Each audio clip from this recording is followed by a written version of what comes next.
আসসালামু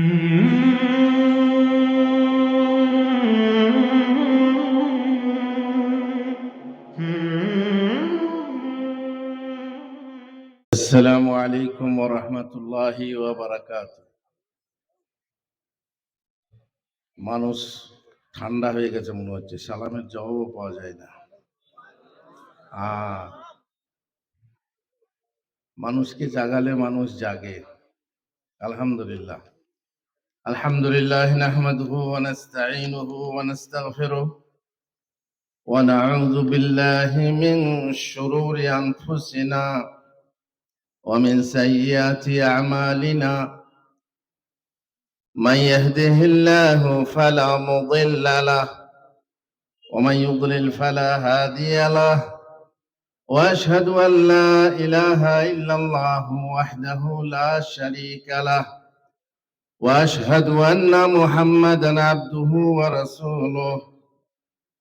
اما بعد فان خير الحديث كتاب الله وخير الهدي هدي محمد صلى الله عليه وسلم وشر الأمور محدثاتها وكل محدثة بدعة وكل بدعة ضلالة وكل ضلالة في النار. قال الله تعالى في كلامه المجيد: أعوذ بالله من الشيطان الرجيم وأن هذا صراطي مستقيما فاتبعوه ولا تتبعوا السبل فتفرق بكم عن سبيله ذلكم وصاكم به لعلكم تتقون. উপস্থিত দিন দরদি ভাইরা, পর্দার অন্তরালে আমার মায়েরা,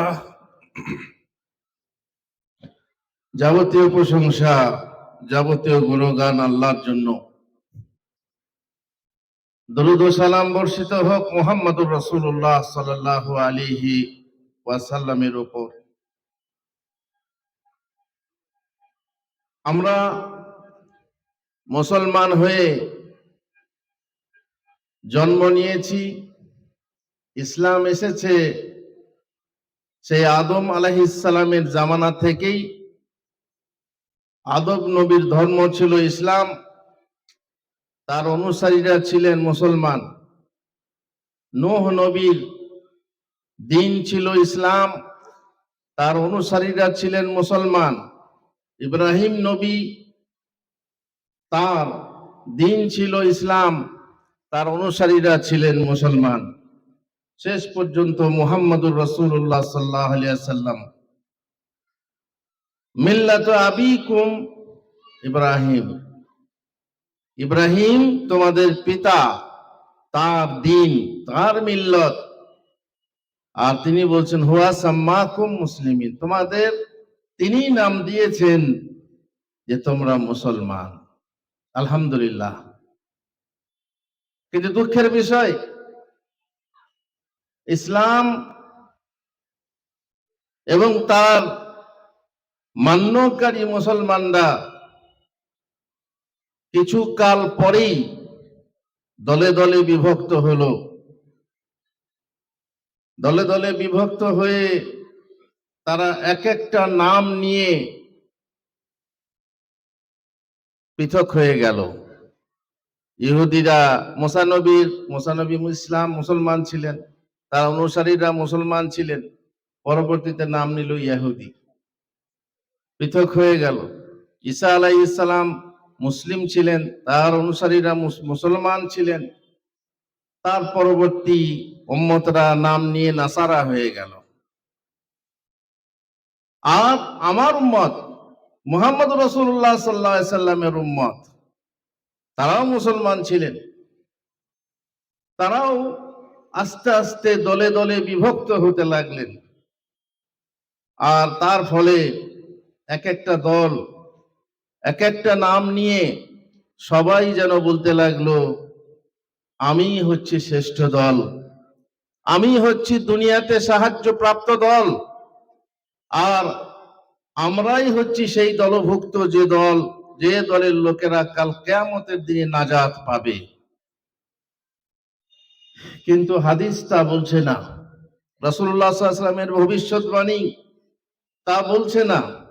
আল্লাহ তাআলা আমাদেরকে আদেশ করেছিলেন, ওয়াতাসিমু বিহাবলিল্লাহি জামিআন ওয়া লা তাফাররাকু, তোমরা আল্লাহর রশিকে মজবুত সহকারে ধারণ করো এবং তোমরা আপোষে ছিন্ন বিচ্ছিন্ন বিক্ষিপ্ত হয়ে যেও না, দলে দলে বিভক্ত হয়ে যেও না। ওয়ালা তাকুনু মিনাল মুশরিকিন, তোমরা মুশরিকদের দলভুক্ত হয়েও না। মিনাল্লাযিনা ফাররাকু দীনাহুম, যারা তাদের দ্বীনকে ছিন্ন বিচ্ছিন্ন করে বিক্ষিপ্ত করেছে। ওয়া কানু শিয়াআন, আর তারা দলে দলে বিভক্ত ছিল। কুল্লু হিজবিন বিমা লাদাইহিম ফারিহুন, প্রত্যেক দল তাদের নিজের নিজ মত নিয়ে খুশ ছিল। সবাই বলতো আমরা ঠিক, এখনো বলছে সবাই বলছে আমরা ঠিক। সবাই বলে লাইলা আমার, লাইলা কাউকে চেনে না। কিন্তু নিশ্চয়ই এই দলগুলোর মধ্যে একটা দল হকপন্থী, একটা দল নাজাত প্রাপক, একটা দল সাহায্য প্রাপ্ত দুনিয়াতে, সেই দলটা নিশ্চয়ই আছে।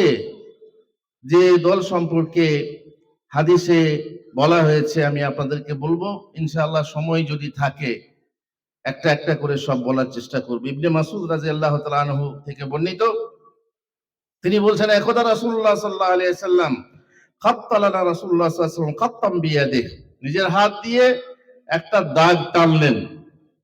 জ্যামিতির ছাত্ররা বলতে পারবে, একটা বিন্দু থেকে আরেকটা বিন্দুতে যদি সরল রেখা টানতে হয় কটা রেখা টানা যাবে? কটা? দুটো, তিনটে? কটা বলছেন? একটা। ঠিক না ভাই? ঠিক। এক বিন্দু থেকে অন্য বিন্দু পর্যন্ত যদি সরল রেখা টানতে হয় মাত্র একটা সম্ভব, তার বেশি নয়। রাসূলুল্লাহ সাল্লাল্লাহু আলাইহি ওয়াসাল্লাম একটা সরল রেখা টানলেন, আর ওয়া খাত্তা খুতুতান আন ইয়ামিনিহি ওয়া শিমালিহি, তার ডাইনে বামে তিনি আরো কিছু রেখা টানলেন। সুম্মা ক্বালা হাযিহি সুবুল, তারপরে তিনি বললেন, এই দেখো এগুলো হচ্ছে রাস্তা। লাইসা মিনহা সাবিলুন ইল্লা আলাইহি শাইতান ইয়াদউ ইলাইহি, প্রত্যেক দাগের শেষে, এর হচ্ছে রাস্তায়, রাস্তার শেষে প্রত্যেক মাথাতে একটা করে শয়তান আছে, নিজের রাস্তার দিকে ডাকছে, এসো আমার দিকে, এসো আমার দিকে, আমার পথ ঠিক, আমার মতো কেউ নেই, আমি তোমাদেরকে জান্নাতে নিয়ে যাব। সবাই ডাকছে। কে? আল্লাহ রাসূল কি বললেন? শয়তান সে। আল্লাহ তাআলা তার হিকমতে আমাদের পেছনে শয়তানকে লাগিয়ে দিয়েছেন। আমাদের আদি পিতা এবং আদি মাতার পেছনে শয়তান লাগিয়ে দিয়েছেন। এইভাবেই তিনি আমাদেরকে পরীক্ষা করছেন। আর শয়তান ইন্নামা ইয়াদউ হিজবাহু লিয়াকুন মিন আসহাবিস সাইর, শয়তান তার দল বল বানিয়ে ভাঙিয়ে নিয়ে জাহান্নামী করার চক্রান্তে সে সব সময় লিপ্ত থাকে। আর এ ক্ষমতা সে আল্লাহর কাছে চেয়ে নিয়েছে, কিয়ামত পর্যন্ত লেগে থাকবে, আর আমাদের মরণ কাল পর্যন্ত আমাদের পেছনে লেগে থাকবে, যাতে আমরা ভ্রষ্ট হয়ে যাই এবং তার দলে শামিল হয়ে যাই। এই জন্য তার নাম দিয়েছে শয়তান। এ শয়তান ডাকছে নিজের দলে, ও শয়তান ডাকছে নিজের দলে, এ শয়তান ডাকছে নিজের দলে, সবাই হচ্ছে শয়তান। এই যে সরল রেখা দেখছো, এটা হচ্ছে কি? এটা হচ্ছে সিরাতে মুস্তাকিম, এটা হচ্ছে সরল পথ, যে পথের জন্য আমরা নামাজের প্রত্যেক রাকাতে বলে থাকি ইহদিনাস সিরাতাল মুস্তাকিম, সিরাতাল মুস্তাকিম, সরল পথ আমাদেরকে বলে দাও হে আল্লাহ। সুম্মা ক্বারা কাওলাহু তাআলা, তারপরে আল্লাহ রাসূল সাল্লাল্লাহু আলাইহি ওয়াসাল্লাম আল্লাহ তাআলার বাণী পড়লেন, ওয়া আন্না হাযা সিরাতি মুস্তাকিমা, এ হচ্ছে আমার সরল পথ, ফাত্তাবিউহু, এই সরল পথের অনুসরণ করো, ওয়ালা তাত্তাবিউস সুবুল, আর এই যে ডাইনে বাঁয়ে বহু রাস্তা রয়েছে, রাস্তার অনুসরণ করো না, ফাতাফাররাকা বিকুম আন সাবিলিহি, আর তাহলে সেই পথগুলো আমার পথ থেকে তোমাদেরকে সরিয়ে নিয়ে যাবে। যালিকুম ওয়াসাকুম বিহি লাআল্লাকুম তাত্তাকুন, এটাই এই ওসিয়ত তোমাদেরকে তিনি করেছেন যাতে করে তোমরা সাবধানী হতে পারো। আর একটা হাদিস রাসূলুল্লাহ সাল্লাল্লাহু আলাইহি ওয়াসাল্লাম বলছেন, উসিকুম বিতাকওয়াল্লাহ, আমি তোমাদেরকে আল্লাহর তাকওয়ার ওসিয়ত করছি। ওয়াসসামআ ওয়াত তাআ, তোমাদের রাষ্ট্র নেতার বৈধ বিষয়ে আনুগত্য করবে। ওয়াইন তাআম্মারা আলাইকুম আবদুন হাবাশী, যদিও তোমাদের আমির হয় একজন কৃষ্ণকায় গোলাম। ফাইন্নাহু মাইয়াইশ মিনকুম ফাসায়ারা ইখতিলাফান কাসীরা, আমার পরে যারা জীবিত থাকবে তোমাদের মধ্যে তারা বহু ইখতিলাফ দেখতে পাবে, বহু মতভেদ দেখতে পাবে। ফাআলাইকুম বিসুন্নতি ওয়া সুন্নাতিল খুলাফায়ে রাশিদিন আল মাহদিয়িন, সুতরাং তোমরা আমার সুন্নাহকে আঁকড়ে ধরে থাকবে এবং আমার সাহাবা খোলাফায়ে রাশিদিনের সুন্নাহকে আঁকড়ে ধরবে। তামাসসাকু বিহা, ভালো করে আঁকড়ে ধরবে। ওয়া আযু আলাইহা বিন নওয়াজিজ, দাঁত শক্ত করে ধরে থাকবে। ওয়া ইয়াকুম মুহদাসাতিল উমুর, আর শোনো তোমরা দিনে নতুন জিনিস থেকে দূরে থাকবে। ফাইন্না কুল্লা মুহদাসাতিন বিদআহ, প্রত্যেক নতুন জিনিস হচ্ছে বিদআত। কিসে? দিনের মধ্যে, দুনিয়ার মধ্যে নয়। তোমার চোখে চশমাটা তাহলে বিদআত। কোন মৌলভী সাহেব বলে বিদআত বিদআত করছে, নিজেই বিদআত করছে, আমাদেরকে বলে বিদআতি। চোখে চশমা লাগিয়ে আছে বিদআত, মাইকে কথা বলছে বিদআত, মোবাইল নিয়ে থাকে সেটা বিদআত, সামনে ক্যামেরা লাগিয়ে আছে বিদআত, লাইট জ্বলছে বিদআত। ছিল এগুলো আল্লাহর নবীর যুগে? সবই তো বিদআত। আল্লাহর নবী তা বলেননি যে এগুলো বিদআত। তিনি বলছেন দিনের ব্যাপারে, মান আহদাসা ফি আমরিনা হাযা, আমাদের দিনের ব্যাপারে যারা নতুন আবিষ্কার করবে আর সেটাই হচ্ছে বিদআত। এইগুলো বিদআত না, এগুলো দিনের ব্যাপার নয়, এটা দুনিয়ার ব্যাপার। যেহেতু কুল্লু বিদআতিন দালালাহ, আমাদের ইমাম সাহেবরা, খতিব সাহেবরা যখনই খুতবা বলেন এই খুতবাতে সেই কথাই বলেন, কুল্লু বিদআতিন দালালাহ, কুল সমস্ত প্রকারের বিদআত হচ্ছে গুমরাহি। এর মধ্যে সাইয়্যা আর হাসানা নাই, এটা ভালো বিদআত আর এটা খারাপ বিদআত, এরকম ভাগ নেই। সমস্ত বিদআত হচ্ছে দালালা, গুমরাহি, আর প্রত্যেক গুমরাহি হচ্ছে জাহান্নামের পথ। গুমরাহি, ওই যে অন্য পথ ধরলেই পথভ্রষ্টতা, গুমরাহি, রাস্তা তোমার গুম হয়ে যাবে, তুমি পাত্তাও পাবে না। কলকাতা যেতে যেতে তুমি চলে যাবে ঢাকা, কলকাতা যেতে যেতে তুমি চলে যাবে দার্জিলিং, কলকাতা যেতে চাইতে তুমি চলে যাবে উড়িষ্যা, কলকাতা যাওয়ার হবে না। তারা ফিরকা নাজিয়া হবে না, তারা ফিরকা হালিকা হয়ে যাবে, তারা ধ্বংসপ্রাপ্ত হবে, নাজাত প্রাপ্ত হবে না। রাসূলুল্লাহ সাল্লাল্লাহু আলাইহি ওয়াসাল্লাম বলেছেন, আলা ওয়া ইন্না মান ক্বাবলাকুম মিন আহলিল কিতাব ইফতারাকু আলা 72 মিল্লাহ, তোমাদের পূর্বে যে জাতিরা ছিল তাদের মধ্যে ইহুদি ছিল যারা 71 দলে ভাগ হয়েছে, আর খ্রিস্টানরা ভাগ হয়েছে 72 দলে। ওয়া ইন্না হাযিহিল মিল্লাহ, আমার উম্মত মুসলমানরা সাতাফতারিকু আলা 73 ফিরকা, আমার উম্মত 73 দলে বিভক্ত হয়ে যাবে, দলাদলি করবে।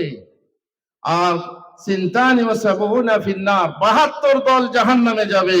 ওয়া ওয়াহিদা ফিল জান্নাহ, আর একটি মাত্র দল নাজাত পাবে, তাকেই বলে ফিরকা নাজিয়া। আমার বিষয় কি ছিল? ফিরকা নাজিয়া বা মুক্তি প্রাপক দলের পরিচয়। কি করে চিনবো সেই দলকে যার দলে শামিল হয়ে আমরাও জান্নাতি হতে চাই, আমরাও নাজাত প্রাপ্ত হতে চাই? সেই দল, একটা মাত্র দল যাবে জান্নাতে। আর তারা কারা? তারা হচ্ছে জামাত। জামাত কাকে বলে? আমরা আহলুস সুন্নাতি ওয়াল জামাআহ। আমরা আহলুস সুন্নাহ মানে আমরা হচ্ছে সুন্নাহ ওয়ালা, এই ব্যাপারে পরে তাফসীল বলবো ইনশাআল্লাহ। আমরা হচ্ছে জামাত ওয়ালা, আমরা বিক্ষিপ্ত বিচ্ছিন্নতাবাদী বিদ্রোহী নই, আমরা হচ্ছে জামাআহ, সে হচ্ছে জামাআহ। আর জামাআহ কাকে বলে? ফাকাদ ওয়াসাফা নবী সাল্লাল্লাহু আলাইহি ওয়াসাল্লাম ফিরকাতান নাজিয়া বিআন্নাহুল জামাআহ, ইয়ানি ইজমা উলামায়ে মুসলিমিন। যে বিষয়ে মুসলমানদের উলামাদের ইজমা আছে তারাই হচ্ছে জামাত। আর ইবনে মাসউদ রাদিয়াল্লাহু তাআলা আনহু তিনি বলছেন, আল জামাআতু মা ওয়াফাকাল হক ওয়ালাউ কুনতা ওয়াহদাক। জামাত হচ্ছে হকপন্থী দল, হচ্ছে জামাত। যদিও তুমি একলা হও, তুমি একাই জামাত। জামাত যেটা হক সেটাই হচ্ছে জামাত। যদিও তুমি একাকী হও তাহলে সেটাই হচ্ছে জামাত। সুতরাং বোঝাই গেল যে হকপন্থী দল যেটা সেটাই হচ্ছে ফিরকা নাজিয়া। এবার চলুন, কিছু সবাই তো জানে না, চিনবে না হকপন্থী কাকে বলে। তার কিছু চিহ্ন আছে, হ্যাঁ চিহ্ন আছে, সেটাই আমি বলার চেষ্টা করব। অন্য এক বর্ণনায় আছে, কুল্লুহুম ফিন্নার ইল্লা মিল্লাতুন ওয়াহিদা মা আনা আলাইহি ওয়া আসহাবি, মা আনা আলাইহিল ইয়াউম ওয়া আসহাবি। রাসূলুল্লাহ সাহাবারা জিজ্ঞেস করলেন তারা কারা, সেই দল কারা? বললেন, আজকের দিনে যে আদর্শে আমি এবং আমার সাহাবীরা প্রতিষ্ঠিত আছি, সেই দলের উপরে, সেই মতাদর্শের উপরে, সেই সুন্নাহর উপরে যারা প্রতিষ্ঠিত থাকবে তারাই হবে ফিরকা নাজিয়া। আজকের দিনে আমি এবং আমার সাহাবারা, বুঝতে পারলেন? তো সাহাবারা হচ্ছেন আমাদের সালাফ। রাসূলুল্লাহ সাল্লাল্লাহু আলাইহি ওয়াসাল্লাম সালাফের ইমাম, সাহাবারা হচ্ছেন আমাদের সালাফ। আর তাদের দলে যদি আমরা থাকি, তাদের মতে থাকি, তাদের পথে থাকি, তাদের মতাদর্শ নিয়ে যদি চলি, তাহলে আমরা হব সালাফি। এবং এই সালাফি হলেই আমরা থাকব সেই দলে, সেই ফিরকাতে, যে ফিরকাকে আল্লাহ রাসূল সাল্লাল্লাহু আলাইহি ওয়াসাল্লাম নাজাত প্রাপ্ত বলেছেন, ফিরকা নাজিয়া বলেছেন। এখানে হাদিসে কয়েকটা কথা আছে। উম্মাহ বলতে বললেন আমার উম্মত। এখানে উম্মাত বলতে, উম্মাহ হচ্ছে দুই প্রকার। উম্মাহ বলতে উম্মতে মুস্তাজাবা, উম্মতে বা উম্মাতুল ইজাবা, তার মানে মুসলমানদের কথা বলা হয়েছে। আরেকটা উম্মতের মানে হয় উম্মাতুদ দাওয়া, ও মুসলমানরাও হচ্ছে আল্লাহর নবীর উম্মত, কিন্তু উম্মতে দাওয়া, তারা মুস্তাজাবা নয়, আল্লাহর নবীর দাওয়াতে সাড়া দেননি, তারা দাওয়াত গ্রহণ করেনি। অতএব তাদের কথা না, তাদের দল আলাদা। আমাদের দল, মুসলমানদের দলের কথা বলা হয়েছে, দাওয়াতে উম্মতে ইজাবা, এরা ৭৩ দলে ভাগ হবে। আরো একটা কথা বলে রাখুন যে প্রত্যেক যে ৭২টা ফিরকা জান্নাতে যাবে, তারা এই জাহান্নামে যাবে, ৭২টা যে ফিরকা জাহান্নামে যাবে, তারা কি চিরস্থায়ী জাহান্নামবাসী হবে? নাকি এমনও হতে পারে যে কোন কোন দল, কোন ফিরকা বা ফিরকার মধ্যে কোন মানুষ কিছুকাল জাহান্নাম ভোগ করে জান্নাতে যাবে? ওলামারা বলছেন যে এটা জরুরি নয় যে জাহান্নামে গেলে চিরস্থায়ী জাহান্নামবাসী হবে, বরং কারো সুপারিশের ফলে, আল্লাহর ইচ্ছাতে, তৌহিদ যদি তার ভিতরে থাকে, কাফের যদি না হয়, মুশরিক যদি না হয়, নাস্তিক যদি না হয়, তাহলে শাস্তি ভোগ করার পর একদিন না একদিন সে জান্নাতে যেতে পারবে। আরেকটা কথা শুনুন, সেটা হচ্ছে ৭৩ দল যে বলা হলো, আমরা যদি আজকে গুনতে থাকি মুসলমানদের ফিরকাগুলো ৭৩ থেকেও বেশি হবে। তাহলে ৭৩ দল মানে কি?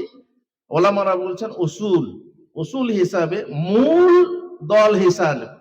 সেই দল যদি উপদলে ভাগ হয়, একটা দল বিভিন্ন দলে ভাগ হয়, আপনারা জানেন দল ভেঙে দল হচ্ছে। রাজনীতিতেও দেখবেন একটা দল ভেঙে আরেকটা দল হচ্ছে, দল থেকে উপদল হচ্ছে।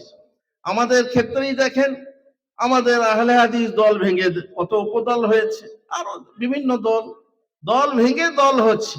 তো আসল যে দল, সেই দল হলো উদ্দিষ্ট, আর সেই দল হচ্ছে ৭৩ দল। আর বাকি তাতে দল, বহু দল আছে, উপদল আছে, সেগুলো উদ্দেশ্য নয়, সেগুলো গণগণনা করা হাদিসে হয়নি। বেশ, এই হলো মোটামুটি দলে দলে ভাগ হবে। আর আমরা হতে চাইছি ফিরকা নাজিয়া। চলুন আপনাদেরকে আস্তে আস্তে বলি যে ফিরকা নাজিয়া তাহলে পরিচয়টা কি।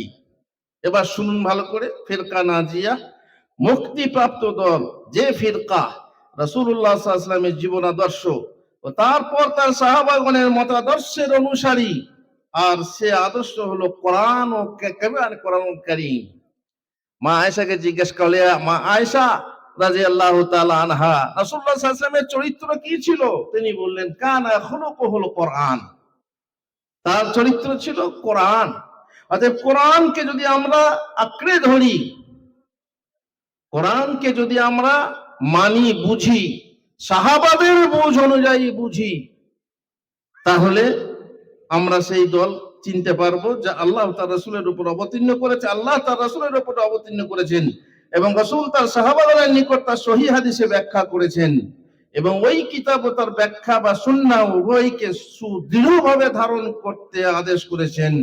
আর তিনি বলেছেন, তারাক্তু ফীকুম শাইআইন লাম তাদিল্লু বাদাহুমা কিতাবাল্লাহি ওয়া সুন্নতি, আমি তোমাদের মাঝে দুটো জিনিস ছেড়ে যাচ্ছি, কিতাবাল্লাহ ওয়া সুন্নতি, আল্লাহর কিতাব এবং আমার সুন্নাত। আর ওখানে বললেন সেই দল কারা, মা আনা আলাইহিল ইয়াউম ওয়া আসহাবি, যার উপরে আমি এবং আমার সাহাবারা আছেন। আর এখানে বলছেন দুটো জিনিস ছেড়ে যাচ্ছি, কোরআন এবং সুন্নাহ। সুতরাং কোরআন ও সুন্নাহকে যে দল ধরে থাকে সেই দল হচ্ছে ফিরকা নাজিয়া। ফিরকা নাজিয়া বিতর্ক মতানৈক্যের সময় আল্লাহর বাণীর অনুসারী হয়ে তার এবং তার রাসূলের উক্তির প্রতি রুজু করে। আল্লাহ তাআলা বলছেন, ফাইন তানাযাতুম ফি শাইইন ফারুদ্দুহু ইলাল্লাহি ওয়ার রাসূল ইন কুনতুম তুমিনুনা বিল্লাহি ওয়াল ইয়াউমিল আখির যালিকা খায়রুম ওয়া আহসানু তাওয়িলা। আর যদি কোনো বিষয়ে তোমাদের মতভেদ ঘটে তবে সে বিষয় তোমরা আল্লাহ ও রাসূলের দিকে ফিরিয়ে দাও, এটিই হতো উত্তম এবং পরিণামে প্রকৃষ্টতর। কার দিকে ফিরে যেতে হবে? সুন্নাহর দিকে। এ ব্যক্তি সে ব্যক্তি নয়, বরং সুন্নাহর দিকে ফিরে যেতে হবে। আর আল্লাহ তাআলা অন্য জায়গায় বলছেন, ফালা ওয়া রাব্বিকা লা ইউমিনুনা হাত্তা ইউহাক্কিমুকা ফীমা শাজারা বাইনাহুম সুম্মা লা ইয়াজিদু ফি আনফুসিহিম হারাজাম মিম্মা কাদাইতা ওয়া ইউসাল্লিমু তাসলিমা। কিন্তু না, তোমার প্রতিপালকের কসম, তারা মুমিন হতে পারবে না যতক্ষণ পর্যন্ত তারা তাদের নিজেদের বিবাদ বিসম্বাদের বিচার ভার তোমার উপর অর্পণ না করে, অতঃপর তোমার সিদ্ধান্ত সম্বন্ধে তাদের মনে কোনো দ্বিধা না থাকে এবং সর্বান্তকরণে তা মেনে না নেয়। সূরা নিসা 65 নম্বর আয়াত এটা। ফিরকা নাজিয়া আল্লাহর বাণীর অনুসারী হয়ে আল্লাহ এবং তার রাসূলের উক্তির উপর কারো উক্তিকে প্রাধান্য দেয় না। আল্লাহ এবং তার রাসূলের উক্তির উপরে কারো উক্তিকে প্রাধান্য দেয় না। যেহেতু আল্লাহ বলছেন, ইয়া আইয়ুহাল্লাযীনা আমানু লা তুকদ্দিমু বাইনা ইয়াদাইল্লাহি ওয়া রাসূলিহি ওয়াত্তাকুল্লাহা ইন্নাল্লাহা সামিউন আলিম। হে ঈমানদারগণ, আল্লাহ ও তার রাসূলের সম্মুখে তোমরা কোনো বিষয়ে অগ্রণী হয়ো না। আল্লাহ কথা বলছেন, তখন তোমার মানুষের কথা সাজে না। যেখানে রাসূল কথা বলছেন সেখানে কোনো সাহাবীর কথা, কোনো ইমামের কথা সাজে না। খবরদার, আল্লাহকে ভয় করো, আল্লাহ অবশ্যই সর্বশ্রোতা সর্বজ্ঞ। ইবনে আব্বাস রাদিয়াল্লাহু তাআলা আনহু বলছেন, উরাহুম সাইয়াহিলাকুন আকুলু কালা নবী সাল্লাল্লাহু আলাইহি ওয়াসাল্লাম ইয়াকুলুনা কালা আবু বকর ওমর। আরে আমি বলছি রাসূলুল্লাহ সাল্লাল্লাহু আলাইহি ওয়াসাল্লাম বলেছেন, আর তোমরা বলছো আবু বকর ওমর বলেছে। রাসূলের কথার সামনে না আবু বকরের কথা চলবে আর না ওমরের কথা চলবে। আমার মনে হয় ওরা ধ্বংস হয়ে যাবে। আমি বলছি নবী বলছেন, বলছে আবু বকর ওমর বলেছে। ফের বুঝতে পারলেন? তাহলে প্রত্যেক ইমাম এই জন্যই বলে গেছেন যে আমার মযহাব, আমার কোনো মযহাব নেই। আর ইমামরা কোনো মযহাব বানিয়ে যাননি, মযহাব পরবর্তীকালে সৃষ্টি হয়েছে। প্রত্যেক ইমাম বলে গেছেন নিজের সাহাল হাদিস বা হুয়া মাযহাবি।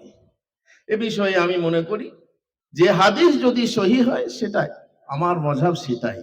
যদি আমি তার বিরুদ্ধে কোন রায় পেশ করি সে রায়কে তোমরা ছুঁড়ে ফেলে দিও। হাদিস যদি সহিহ হয় সেই রায় হচ্ছে, সেই মত হচ্ছে আমার মত, হাদিসের মত।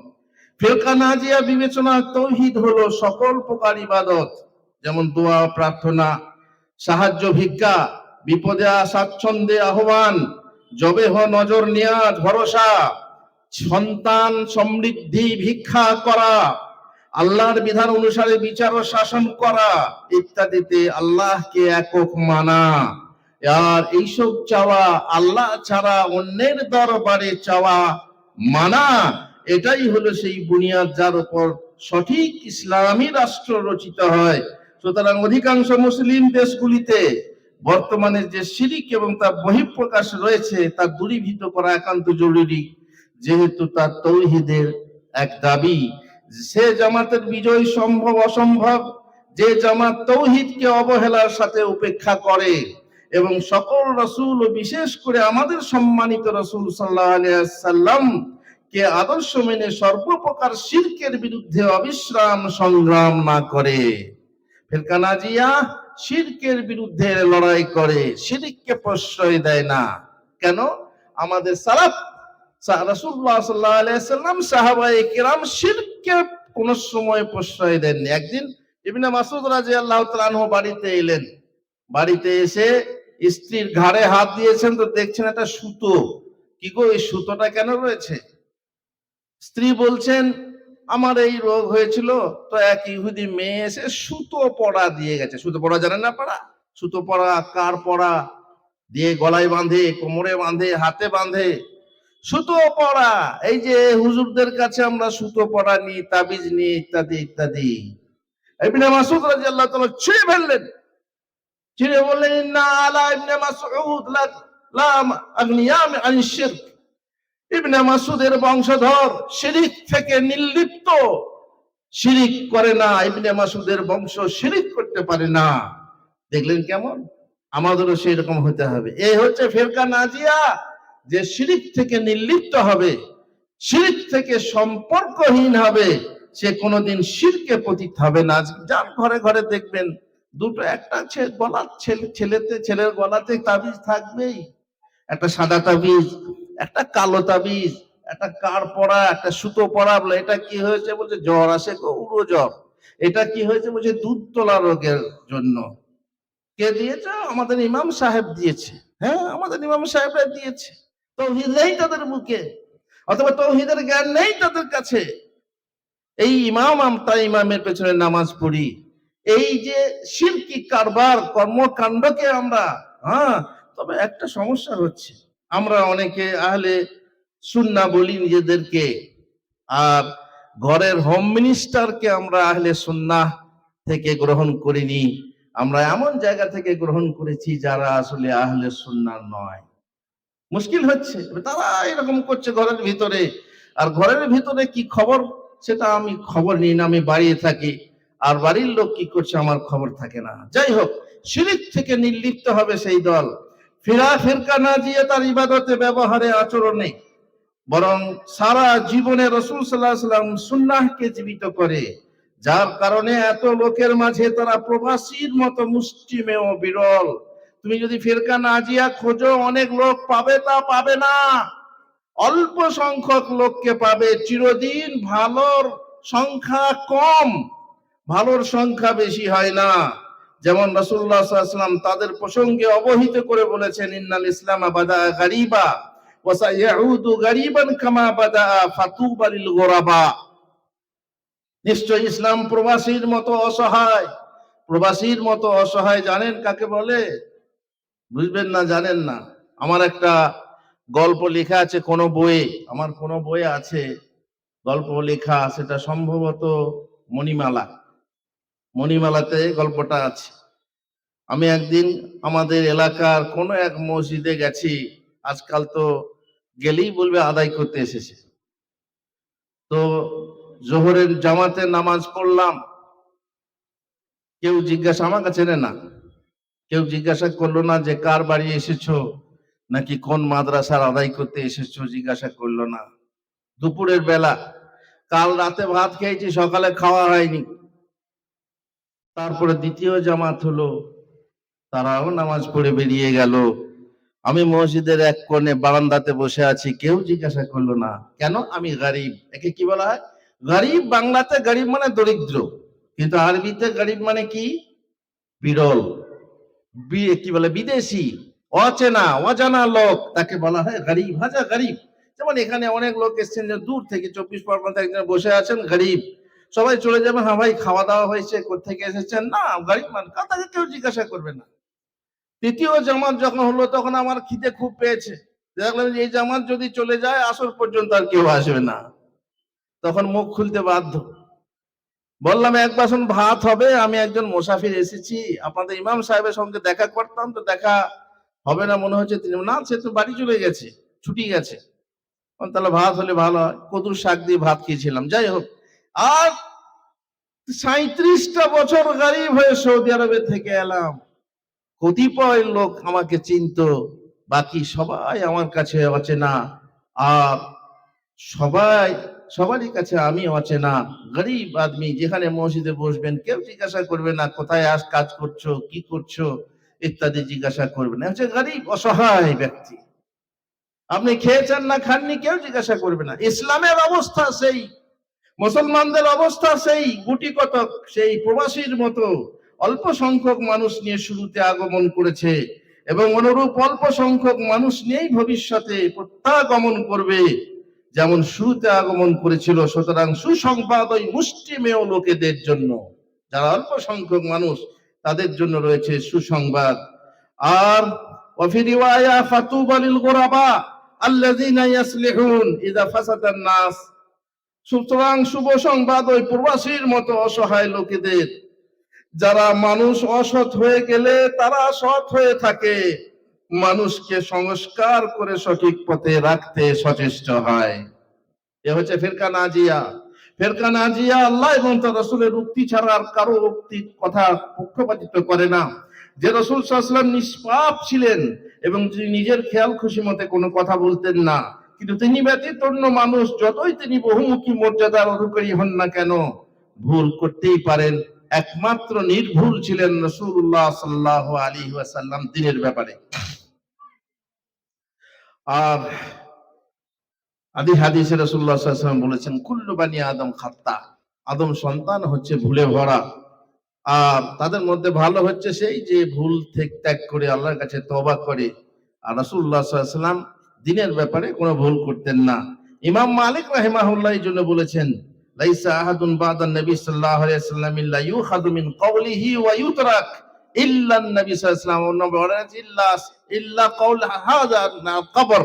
এই কবরবাসী ছাড়া নবীর সাল্লাল্লাহু আলাইহি ওয়াসাল্লামের পর তিনি ব্যতীত প্রত্যেকের কথা গ্রহণ করাও যাবে, উপেক্ষা করাও যাবে। আর বাকি সমস্ত লোকের কথা কি করা যাবে? আল্লাহর নবীর কথা একমাত্র গ্রহণ করা যাবে। আর বাকি অন্যান্য লোকের কথা গ্রহণ করাও যেতে পারে অথবা ছাড়াও যেতে পারে।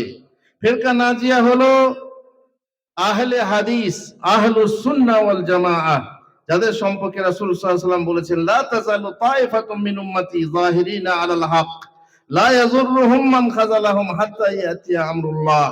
আমার উম্মতের মধ্যে এক দল চিরকাল হক বা সত্যের উপর বিজয়ী থাকবে। আল্লাহর আদেশে কিয়ামতের পূর্ব মুহূর্ত আসা পর্যন্ত যারা তাদেরকে পরিত্যাগ করবে তারা তাদের কোনো ক্ষতি সাধন করতে পারবে না। ফিরকা নাজিয়া আইম্মায়ে মুজতাহিদিন, মুজতাহিদ সকল ইমামকে শ্রদ্ধা করে, কোনো ইমামকে ছোট করে না। তাদের মধ্যে কোনো একজনের একতরফা পক্ষপাতিত্ব করে না, বরং ফিকহ বা দ্বীনের জ্ঞান গ্রহণ করে কোরআন ও সহিহ হাদিস সমূহ হতে এবং তাদের উক্তি সমূহ হতেও যদি তা সহিহ হাদিসের অনুসারী হয়, আর এই নীতিই তাদের নির্দেশের অনুকূল, যেহেতু তারা সকলেই নিজ নিজ অনুসারীগণকে বলে গেছেন ইজা সাহাল হাদিস ফাহুয়া মাযহাবি, এবং প্রতিকূল প্রত্যেক মত ও উক্তিকে তারা প্রত্যাখ্যান করতে ওসিয়ত করে গেছেন। ফিরকা নাজিয়া সৎ কাজের আদেশ দেয় এবং অসৎ কাজে বাধা প্রদান করে। এই দল বিদাতি সকল নীতি ও সর্বনাশী দলসমূহকে প্রতিহত করে। যে দলসমূহ উম্মতকে বিচ্ছিন্ন করে ফেলেছে ও দিনে বিদাত রচনা করে রাসূল সাল্লাল্লাহু আলাইহি ওয়াসাল্লাম তার সাহাবার সুন্নাহ ও নীতি থেকে দূরে সরে আছে। যারা শিরক পছন্দ করে আর না বিদাত পছন্দ করে, তারা নিশ্চয়ই খিচুড়ি ঘাঁটা নয়। এই দলেও আছি, ও দলেও আছি, তাওহীদের দলেও আছি আর শিরকের দলেও আছি, সুন্নাহর দলেও আছি আর বিদাতের দলেও আছি না। কারো আকীদা ঠিক তো মানহাজ ঠিক না, মানহাজ আলাদা, তার আকীদা ঠিক, দেখবেন সে মানহাজে অন্য দলে চলে গেছে। এরকম খিচুড়ি ঘাটা মানহাজ তার হয় না। ফিরকা নাজিয়া সমগ্র মুসলিম জাতিকে রাসূল সাল্লাল্লাহু আলাইহি ওয়াসাল্লাম তার সাহাবা সুন্নাহ তরিকাকে দৃঢ়ভাবে ধারণ করতে আহ্বান করে, যাতে তাদের বিজয় সুনিশ্চিত হয় এবং আল্লাহর অনুগ্রহে তার রাসূল সাল্লাল্লাহু আলাইহি ওয়াসাল্লাম সুপারিশে জান্নাত প্রবেশ করতে পারে। ফিরকা নাজিয়া মন গড়া সমস্ত মানবরচিত আইন কানুনকে অস্বীকার করে, কারণ তা ইসলামী আইনের বিরোধী ও পরিপন্থী। আর আল্লাহর কিতাবকে জীবন ও রাষ্ট্র সংবিধানের রূপ মেনে নিতে সকলকে আহ্বান জানায়। যে কিতাবকে আল্লাহ মানুষের ইহলৌকিক ও পারলৌকিক সুখ সমৃদ্ধির জন্য অবতীর্ণ করা হয়েছে, আর তিনি অধিক জানেন কি তাদের জন্য কল্যাণকর। সেই কোরআন অপরিবর্তনীয়, যার বিধান কোনো কালেও পরিবর্তিত হবে না এবং যুগের বিবর্তনে তার ক্রমবিকাশও ঘটবে না। নিশ্চিতভাবে সারা বিশ্বের এবং বিশেষ করে মুসলিম বিশ্বের দুর্গতি, বিভিন্ন কষ্ট, লাঞ্ছনা এবং অবজ্ঞার সম্মুখীন হওয়ার একমাত্র কারণ হলো আল্লাহর কিতাব, তার রাসূলের সুন্নাহ দ্বারা জীবন ও রাষ্ট্র পরিচালনা ত্যাগ করা। হাম খার ও জলিল হুয়ে হ্যাঁ, আজ হাম খার ও জলিল হুয়ে হ্যাঁ তারেকে কোরা হোকার। ব্যক্তি, সমাজ, রাষ্ট্রগতভাবে ইসলামী শিক্ষা ও নির্দেশের প্রতি প্রত্যাবর্তন ছাড়া মুসলিমদের কোন ইজ্জত শক্তি ফিরে আসতে পারে না। যেহেতু আল্লাহ বলেছেন ইন্নাল্লাহা লা ইউগাইয়িরু মা বিকওমিন হাত্তা ইউগাইয়িরু মা বিআনফুসিহিম, নিশ্চয়ই আল্লাহ তাআলা কোন সম্প্রদায়ের অবস্থা পরিবর্তন করেন না যে পর্যন্ত না তারা নিজের অবস্থা নিজে পরিবর্তন করে। ফিরকা নাজিয়া সকল মুসলিমকে আল্লাহর পথে যে জিহাদ আছে, যে সংগ্রাম আছে, সে সংগ্রামের দিকে আহ্বান করে। আর প্রত্যেক ব্যক্তির উপরে তার শক্তি অনুযায়ী সংগ্রাম করা জরুরি। কেউ করবে সংগ্রাম মুখ দ্বারা, কেউ করবে সংগ্রাম নিজের কলম দ্বারা, কেউ করবে সংগ্রাম তার মাল দ্বারা, কেউ করবে সংগ্রাম তার প্রাণ দ্বারা। যখন তার শর্ত পাওয়া যাবে আর সেই শর্ত অনুসারে সে চলবে, তখন নিশ্চয়ই তার সংগ্রামে সাড়া দেবে। এখন চলুন কিছু আরো পরিচয় বলি। প্রথমত আমরা জানি যে ফিরকা নাজিয়া মানুষের মধ্যে অল্প সংখ্যক হবে, আর তার জন্য সুসংবাদ দেওয়া হয়েছে, কারণ ভালোর সংখ্যা কম হয়। আল্লাহ কোরআনে বলছেন কালিলুম মিন ইবাদিয়াশ শাকুর, আমার শুকরগুজার বান্দা হচ্ছে কম। ফিরকা নাজিয়া শত্রু বহু মানুষ, এটা একটা দেখবেন। এই জন্য আমাদের ওলামারা বলছেন, দেখবে যখন যে সৌদি আরবকে গালি দিচ্ছে, সৌদি আরবে ভালো মন্দ দুই আছে, কিন্তু ভালোতেও গালি আর খারাপে মন্দেও গালি। দেখবে সে বিদাতি এবং সে ফিরকা নাজিয়া দলভুক্ত নয়। লোকেরা তাদের প্রতি মিথ্যা অপবাদ দেয়, তাদেরকে মন্দ নাম ও খেতাবে অভিহিত করে থাকে। ওয়াহাবি থেকে নিয়ে আরো কত কি, অবশ্যই বিষয়ে তাদের আদর্শ নমুনা ছিলেন আম্বিয়াগণ, যাদের প্রসঙ্গে মহান আল্লাহ বলেছেন কাযালিকা জাআলনা লিকুল্লি নাবিয়্যিন আদুওয়ান শায়াতানিল ইনসি ওয়াল জিন, শায়াতিনাল ইনসি ওয়াল জিন ইউহি বা'দুহুম ইলা বা'দিন যুখরুফাল কাওলি গুরুরা। এরূপে প্রত্যেক নবীর জন্য শয়তান মানব ও দানবকে শত্রু করেছি, যারা প্রতারণার উদ্দেশ্যে একে অন্যকে চমকপ্রদ বাক্য দ্বারা প্ররোচিত করে থাকে। তারাও তাদের নাম বদনাম করে, তারা কাউকে ওয়াহাবি বলছে, ফারাজি বলে, রফাদান বলে, আহলে হদস বলে, আহলে খবিস বলে, 24 নম্বর বলে, গায়র মুকাল্লিদ বলে, লা মাযহাবি বলে। আরে নেরি তোর নেরি নামে কিবা পরিতাপ, গোলাপে যে নামে ডাকো সেই তবু সে গোলাপ। তোর নাম নিয়ে কি কাম রে? তোর কাম নিয়ে তোর নাম। মানুষের নাম কাম দেয় না, বরং কামই মানুষের নাম আনয়ন করে। নেরি তোর নেরি নামে কিবা পরিতাপ, গোলাপে যে নামে ডাকো তবু সে গোলাপ। গোলাপকে যে নামেই তুমি ডাকো না কেন, গোলাপের সুগন্ধ ঠিক থাকবে, আর তাতে তোমার কোনো দুঃখ হওয়ার কথা না। আল্লাহ রাসূল সাল্লাল্লাহু আলাইহি ওয়াসাল্লাম যখন তাদের সম্প্রদায়ের নিকট তাওহীদের দাওয়াত পেশ করলেন, তখন তারা কি বলেছিল? মিথ্যুক, জাদুকর, আরো কত কি। সত্যবাদী, আমানতদার বলে যাকে আখ্যায়িত করত, যখনই সত্যের আহ্বান তিনি করতে লাগলেন, বলল মিথ্যুক, জাদুকর। হায় হায়, এসব সব যুগে। আব্দুল কাদের জিলানী রাহিমাহুল্লাহ, তিনি গুনিয়াতুত তালিবিনের কিতাবে লিখেছেন, আম্মাল ফিরকাতুন নাজিয়া ফাহিয়া আহলুস সুন্নাতি ওয়াল জামাআহ। ফিরকা নাজিয়া হচ্ছে আহলুস সুন্নাতি ওয়াল জামাআহ। ওয়া আহলুস সুন্নাতি লা ইসমা লাহুম ইল্লা ইসমুল ওয়াহিদ। আহলুস সুন্নাত দ্বিতীয় কোনো নাম নেই, একটি নাম ছাড়া। ওয়া হুয়া আসহাবুল হাদিস, সেই নাম হচ্ছে আসহাবুল হাদিস। শেখ আব্দুল আজিজ বিন বাজ রাহিমাহুল্লাহ সৌদি আরবের প্রধান মুফতি ছিলেন। ফিরকা নাজিয়া প্রসঙ্গে জিজ্ঞাসিত হলে তিনি বললেন, সালাফি গণই হচ্ছে ফিরকা নাজিয়া, এবং তারা সালাফে সালেহ রাসূল সাহাবার মতাদর্শে চলে। ফিরকা নাজিয়া সালাফের বুঝ অনুসারে কোরআন হাদিস বোঝে, মন মানি রীতি অনুসারে নয়। কোরআন হাদিস বুঝতে হলে সাহাবায়ে কেরামের বুঝ অনুযায়ী, সালাফি বুঝ অনুযায়ী বুঝতে হবে, নিজের মন মানি বুঝে হবে না। এখন কোরআন কি বলে, রিসার্চ ফিজিক্যাল ফাউন্ডেশন তৈরি হচ্ছে, তারা বলছে যুগে যুগে কোরআনের তাফসীর পাল্টেছে, বর্তমানে আর পুরনো তফসির চলবে না, আমরা নতুন তফসির আবিষ্কার, আধুনিক তফসির করব। সালাফের তফসির ফেলে দিয়ে তারা নতুন তফসির নেবে। বুঝতে পারছেন, তাদেরকে আকলানিয়া বলা হয়েছে, নিজেদের জ্ঞান অনুসারে তফসির করবে। তারা পথভ্রষ্ট, তারা কিন্তু ফিরকা নাজিয়া নয়। ফিরকা নাজিয়া আল্লাহর সিফাতের অপব্যাখ্যা করে না, আশারি যেমন করে, অপব্যাখ্যা করে না। আল্লাহর হাত হাতই মনে করে, কেমন জানি না, কিন্তু আল্লাহর হাত হাত। আল্লাহ হাত মানে কুদরত করে না। আল্লাহর চেহারা আল্লাহর চেহারা, আল্লাহর পা আল্লাহর পা। আল্লাহ আরশে আছেন, আরশের উপরে আছেন, সেখানে আল্লাহ আল্লাহ সিংহাসন কিংবা সে কোনো একটা জায়গা পাতিমার আধিপত্যকে বোঝায়, নানা রকম অপব্যাখ্যা করে না ফিরকা নাজিয়া। ফিরকা নাজিয়া ধর্ম নিরপেক্ষ, মযহাব নিরপেক্ষ, খিচুড়ি মার্কা হয় না। কারণ ফিরকা নাজিয়া তাদের একটা মযহাব আছে, নিজস্ব মযহাব, তাদের একটা ধর্ম আছে, নিজস্ব ধর্ম।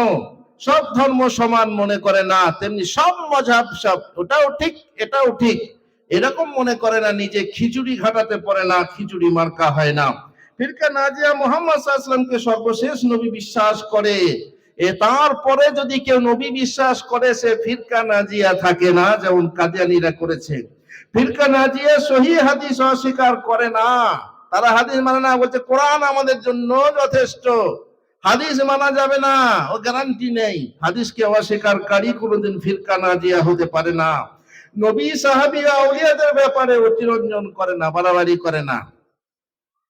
যেমন আল্লাহ ছাড়া অন্য কেউ গায়েব জানে এরকম বিশ্বাস করা, তারপর জীবন, এই জীবন থেকে চলে যাওয়ার পর এই জীবনের মতো কেউ বেঁচে আছেন ধারণা করা, এইরকম যদি কেউ নবীকেও ধারণা করে সে ফিরকা নাজিয়া থেকে বের হয়ে যাবে।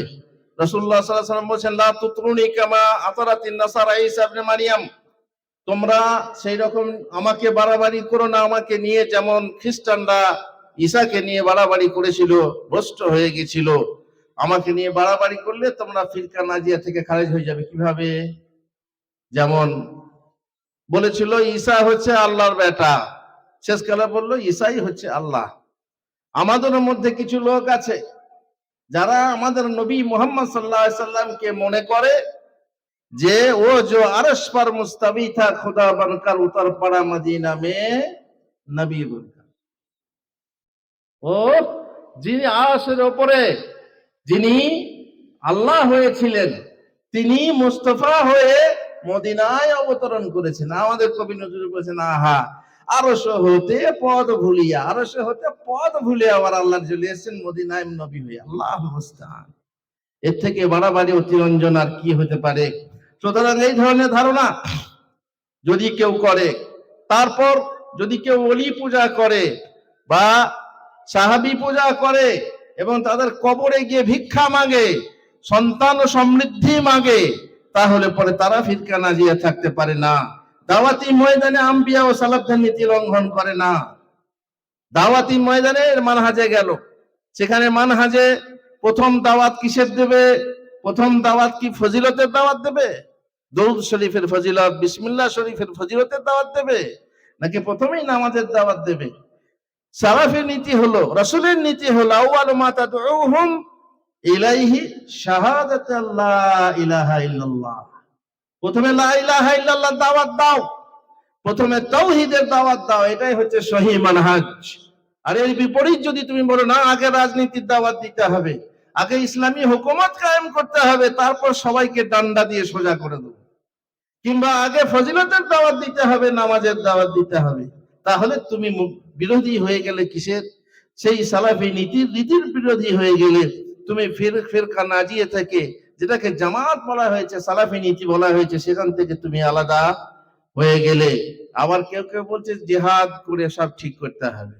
প্রথমেই দাওয়াতটা কিসের হবে? জিহাদের দিকে আহ্বান করো। তোমার শিরকে আছো, সমস্যা নেই, নামাজ পড়ো না, সমস্যা নেই, চলো যুবকরা যুদ্ধে বের হও, জিহাদ করো। দিয়ে তারাও আবার ফিরকা নাজিয়া থেকে দূর হয়ে তারা খারেজি নীতি অবলম্বন করছে। ফিরকা নাজিয়া হলো সকল ফিরকার মধ্যমপন্থী।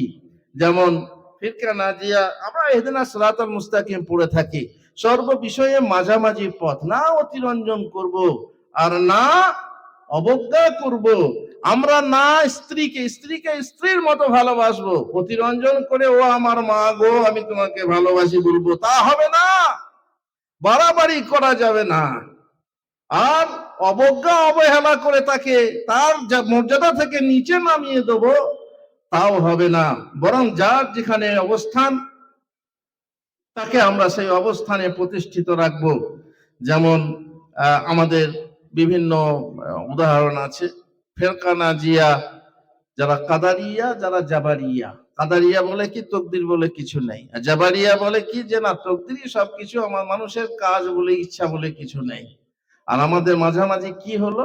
মাঝামাঝি হলে তকদিরও আছে, তদবিরও আছে।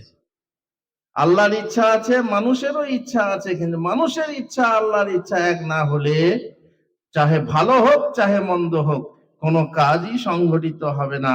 এইভাবে আরো বহু উদাহরণ আছে যে আমাদের কি বলে পন্থা হলো যে ফেরকা নাজিয়ার পন্থা হলো মাঝামাঝি পন্থা। আমাদের আর একটা কথা আমি বলে যাচ্ছি, সেটা হচ্ছে ফেরকা নাজিয়া যেটা দুনিয়াতে তায়েফা মানসুরা, সেই দল সম্পর্কে, সে দল হচ্ছে একই দল। সাহায্যপ্রাপ্ত দল কোনটি, যে সম্পর্কে রাসূলুল্লাহ সাল্লাল্লাহু আলাইহি ওয়াসাল্লাম বলেছেন লা তাযালু তায়েফাতুম মিন উম্মতি যাহিরিনা আলাল হক লা ইয়াদুররুহুম মান খাযালাহুম হাত্তা ইয়াতি আমরুল্লাহ। কোন সে দল যে দুনিয়ার বুকে সাহায্যপ্রাপ্ত? প্রিয় নবী সাল্লাল্লাহু আলাইহি ওয়াসাল্লাম বলেন সর্বকালে আমার উম্মতের একটি দল হকের সাথে বিজয়ী থাকবে, তাদেরকে যারা উপেক্ষা করবে তারা তাদের কোনো ক্ষতি সাধন করতে পারবে না যতক্ষণ না আল্লাহর আদেশ কিয়ামতের পূর্ব মুহূর্তে এসে উপস্থিত হবে।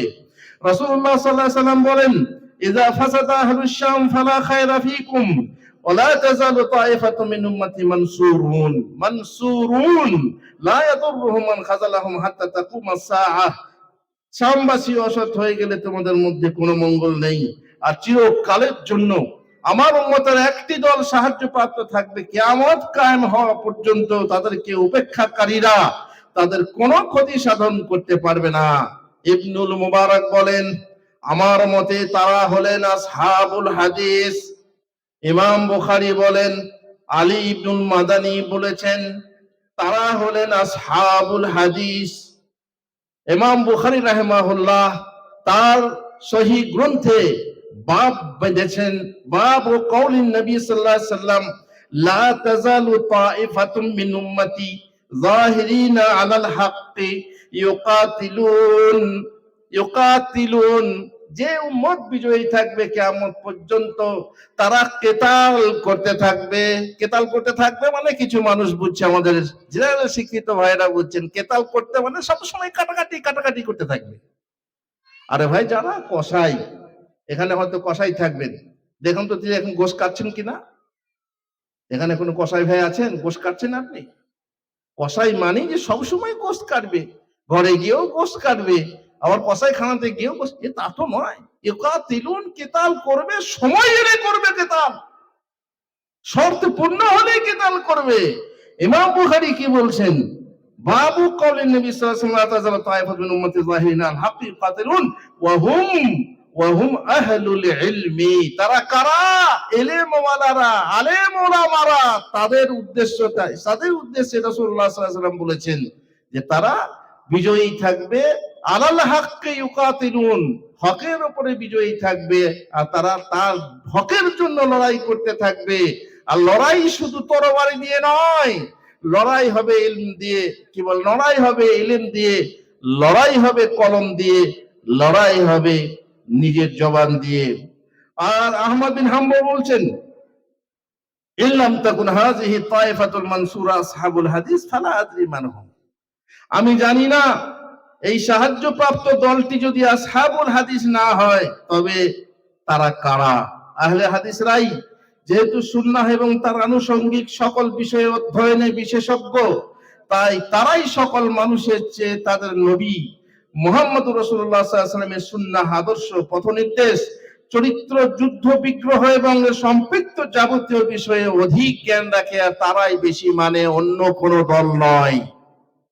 আহলে হাদিস সে নিজের আকীদাতে আহলে হাদিস, মানহাজে আহলে হাদিস, মানে কোরআন ও হাদিসকে মানবে, কোরআন ও সহিহ হাদিসকে মানবে, মানহাজে মানবে, চরিত্র বিধানে মানবে, আর কি বলে মানুষের সাথে লেনদেন ব্যবহারে মানবে, তাদের ইবাদতে মানবে, আচরণে মানবে। শুধু রফা দেয় না জোরে আমিন বললে নয়। আহলদিসের পরিচয় কি কোনো মসজিদ, আহলদিসের মসজিদ কি করে জানলি? বলে সব এখানে বুকে হাত বাঁধছে আর জোরে আমিন বলছে, বাস পরিচয় হয়ে গেল। ফেরকা নাজিয়া আহলে হাদিসের পরিচয় কি, কি করে জানলে? বলছে ওরা পায়ে পা লাগিয়ে নামাজ পড়ছে গো, হয়ে গেল, আহলে হাদিস হয়ে গেল। ও বাবা, ওরা আহলে হদস।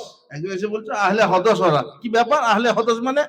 বলছে ওই যে আমিন বলছে। বুঝতে পারলেন তো? এই যে পরিচয়টা এমন হয়ে গেছে, পরিচয়টা এমন হয়ে গেছে যে বাহ্যিক ভাবে নিজেদের আখলাক চরিত্র আকীদা দেখছে না, খালি দুটো কয়েক যে খালি আমিন বলছে জোরে, বাস তারা হচ্ছে আহলে হাদিস। ইমাম শাফিঈ ইমাম আহমদ বিন হাম্বলকে সম্বোধন করে বলছেন, আনতুম আ'লামু বিল হাদিস মিন্নি ফাইদা জাআকুমুল হাদিস সাহিহান ফাআলিমুনি বিহি হাত্তা আযহাবা ইলাইহি সাওয়ান কানা হিজাজিয়ান আম কুফিয়ান আম বাসারিয়ান। আপনারা আমার চেয়ে অধিক হাদিস জানেন। কে বলছেন? ইমাম শাফিঈ আহমদ বিন হাম্বলকে বলছেন। আহমদ বিন হাম্বল ইমাম শাফিঈর ছাত্র, আর ইমাম শাফিঈ ইমাম মালিকের ছাত্র। আমরা মনে করি যে তারা হচ্ছে একে অপরের মোকাল্লেদ, তা নয়, বরং ছাত্রকে বলছেন যে আপনারা আমার চেয়ে অধিক হাদিস জানেন, অতএব আপনাদের নিকট শুদ্ধভাবে কোনো হাদিস এসে গেলে সে বিষয়ে আমাকে খবর দেবেন, আমি তা সংগ্রহের জন্য যাত্রা করব, চাহে তা হিজাজ, কুফা অথবা বসরায় হোক, আমি যাব। সুতরাং আহলে হাদিস, আল্লাহ আমাদের হাসর তাদের সাথে করেন, কোন নির্দিষ্ট ব্যক্তি বিষয়ে বিশেষের পক্ষপাতিত্ব করে না। তাতে সে ব্যক্তি যত শীর্ষস্থানীয় এবং সম্মানার্হ হন, পক্ষপাতিত্ব করে শুধু মুহাম্মদুর রাসূলুল্লাহ সাল্লাল্লাহু আলাইহি ওয়াসাল্লামের কথা। পক্ষান্তরে অন্যান্য লোকেরা যারা আহলে হাদিস ও হাদিসের উপরে আমলে সংযুক্ত সম্পৃক্ত নয়, তারা তাদের ইমামগণের উক্তির উপর পক্ষপাতিত্ব করে, অথচ এমনটি করতে তাদেরকে নিষেধ করা হয়েছে। কিন্তু তা সত্ত্বেও তারা তাদের পক্ষপাতিত্ব করে, যেমন আহলে হাদিসগণ তাদের নবীর উক্তির পক্ষপাতিত্ব করে। সুতরাং বিস্ময়ের কিছু নয়, তারাই হলো সাহায্য প্রাপ্ত এবং মুক্তি প্রাপ্ত দল ও জামাত, এবং তারা হচ্ছে আসহাবুল হাদিস এবং আহলুস সুন্নাতে ওয়াল জামাআহ। খতিব বাগদাদি তার শরফ আসহাবুল হাদিস গ্রন্থে তিনি বলেছেন, রায়ওয়ালা মন গড়া মতকে প্রাধান্যদাতা যদি ফলপ্রসূ ইলম অন্বেষণে ব্যাপৃত হতো এবং বিশ্বজাহানের প্রতিপালকের রাসূলের সুন্নাহ সমূহ অনুসন্ধান করত, তবে সে সেই জিনিস অর্জন করতে পারত যা অন্যান্য থেকে তাকে অমুখাপেক্ষী করে দিত। যেহেতু হাদিসে রয়েছে তাওহীদের মৌলনীতি সমূহের পরিজ্ঞান, আগত বিভিন্নমুখী অঙ্গীকার ও তিরস্কারের বিবৃতি, বিশ্ব জগতের প্রতিপালকের গুণাবলী, জান্নাত ও জাহান্নামের আকৃতি বিষয়ক সংবাদ, তাতে সংযমী ও দুষ্কৃতীদের জন্য আল্লাহ কি প্রস্তুত রেখেছেন তার খবর, আল্লাহ পৃথিবী সমূহে আকাশ মণ্ডলীতে কি সৃষ্টি করেছেন তারও খবর। আর হাদিসে রয়েছে আম্বিয়াগণের কাহিনী, জাহেদ সংসার বিরোধী আউলিয়াগণের বৃত্তান্ত, বাগ্মীদের ওয়াজ, ফকিহগণের উক্তি, রাসূলের খুতবা এবং তার মুজিজা অলৌকিক ঘটনাবলী। এতে রয়েছে কোরআন আযীম এবং তার উল্লেখিত মহাসংবাদ ও প্রজ্ঞাপন্য উপদেশের ব্যাখ্যা, এবং সাহাবাদের নিকট হতে আহকামে কর্মে সংরক্ষিত তাদের বাণী। আল্লাহ আহলে হাদিসকে শরীয়তের রুকুন স্তম্ভ করেছেন এবং তাদের দ্বারা প্রত্যেক নিকৃষ্ট বিদআতকে চিহ্নিত করেছেন। সুতরাং তারা সৃষ্টি জগতে আল্লাহর আমানত, তার নবী ও তার উম্মতের মাঝে মাধ্যম, তার গ্রন্থের মূল পাঠ সংরক্ষণে প্রয়াসী, তাদের আলোক প্রদীপ্ত, তাদের মর্যাদা সমুন্নত। আসহাবে হাদিস ব্যতীত প্রত্যেক দলই ওই সমস্ত খেয়াল খুশির আশ্রয় নেয় যার প্রতি তারা রুজু করে এবং যে রায়কে পছন্দ ভালো মনে করে, আর তার উপর তারা নির্বিচল থাকে। আহলে হাদিসরা হাদিস থেকে মসলা নেয়, আর যারা এর বিপরীত তারা মসলা নেয়, তারপরে তারা দলিল খুঁজে, হাদিস খুঁজে। আর কিতাব কোরআন তাদের সরঞ্জাম ও হাতিয়ার, আহলে হাদিসদের সুন্নাহ তাদের হুজ্জত ও অকাট্য দলিল, রাসূল তাদের স্বীয় দল, তার প্রতি তাদের সম্বন্ধ। তারা রায়ের মন গড়া মতের কোন দিকপাত করে না। যারা তাদের বিরুদ্ধাচরণ করে আল্লাহ তাদেরকে ধ্বংস করেন, এবং যারা তাদের প্রতি শত্রুতা করে আল্লাহ তাদেরকে উপেক্ষা করেন। কিয়ামতে মুক্তি প্রাপ্ত হতে হলে সঠিক দলটি অনুসন্ধান করে চলে সেই দলে শামিল হয়ে যেতে হবে। আর মহান আল্লাহর কাছে দোয়া করুন, আপনি যেন সেই দলের সন্ধান পান। হে আল্লাহ, তুমি আমাদেরকে ফিরকা নাজিয়া আহলে হাদিসদের দলভুক্ত করো। সহিহ হাদিসের উপর আমল, তার অনুসারীদের প্রতি ভালোবাসা এবং তার নির্দেশ অনুযায়ী আমলকারীদের সহায়তা করার তৌফিক দান করো। আল্লাহুম্মা আমিন। আল্লাহুম্মা ইহদিনাস সিরাতাল মুস্তাকিম সিরাতাল লাযিনা আন'আমতা আলাইহিম গায়রিল মাগদুবি আলাইহিম ওয়ালাদ-দাল্লিন। আল্লাহুম্মা আমিন। আল্লাহুম্মা রাব্বা জিবরাইল ওয়া মিকাঈল ওয়া ইসরাফিল ফাতিরাস সামাওয়াতি ওয়াল আরদ আলিমাল গায়বি ওয়াশ শাহাদা আনতা তাহকুমু বাইনা ইবাদিকা ফীমা কানু ফীহি ইখতালিফুন ইহদিনা লিমা ইখতুলিফা ফীহি মিনাল হাক্কি বিইذনিক ইন্নাকা তাহদি মান তাশাউ ইলা সিরাতিম মুস্তাকিম। হাযা ওয়া সাল্লাল্লাহু আলা নাবিয়িনা মুহাম্মদ ওয়া আলা আলিহি ওয়া সাহবিহি আজমাইন।